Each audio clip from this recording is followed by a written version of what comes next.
Good afternoon, fellow walkers. How are those feet? All right, good. Good afternoon, crew, family, and friends as well. My name is Liz Fox. I'm from Mill Valley, California, and I'm a 10-year breast cancer survivor. Yay! So much of life, especially life fighting an awful disease, is about waiting. As someone who has such a prevalent family history of breast cancer, from my great-grandmother on down, in some ways I was waiting for the disease to come my way. It came earlier than any of us expected. I waited for my test results over a very long weekend. Note to all of you, don't ever get tests done on a Friday afternoon. I know many of you can relate to that. I knew down deep that despite all of my efforts to live a healthy life, I was destined to join the family vocation of battling breast cancer. And much of that time is a blur to me, with my mom, my husband and friends, and our 3 young boys supporting me every step of the way. It was hard to explain everything to the boys, who were then between 3 and 8 years old. Hard to explain why I lost my hair. Hard to explain why the house started filling up with flowers. And no, I told them, nobody's dying. And hard to explain why Mommy had to have surgery to remove both of her breasts. But we made it through, and I went back to my life. Almost every year thereafter, someone else in my life was diagnosed with breast cancer. In fact, 3 in the last week.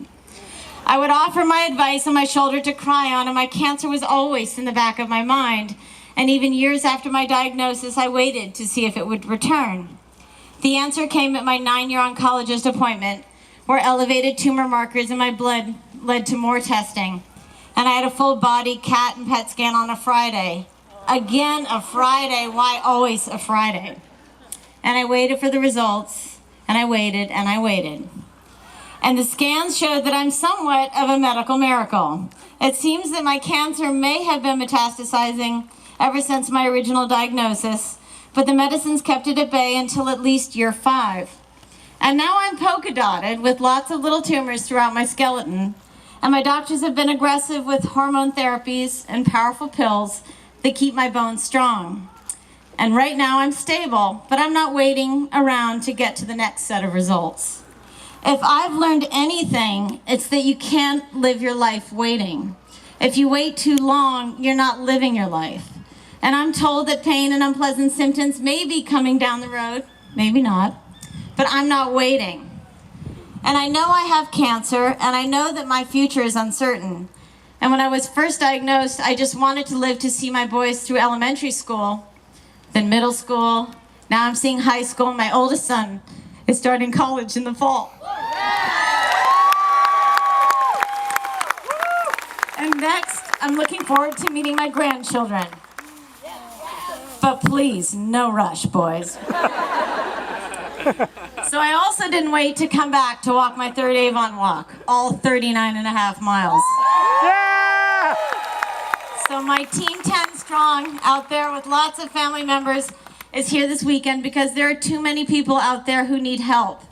They can't wait for mammograms. They can't wait for life-saving medicines. And I truly believe that we are nearing the tipping point in our fight against cancer, and that each of us has played a role in moving us toward a world without breast cancer. And I plan to be here to see that world, and I really can't wait. Yeah!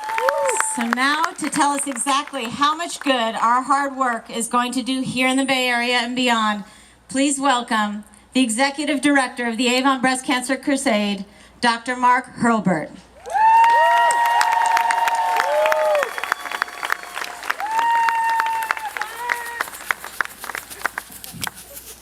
Thank you, Liz, and good afternoon.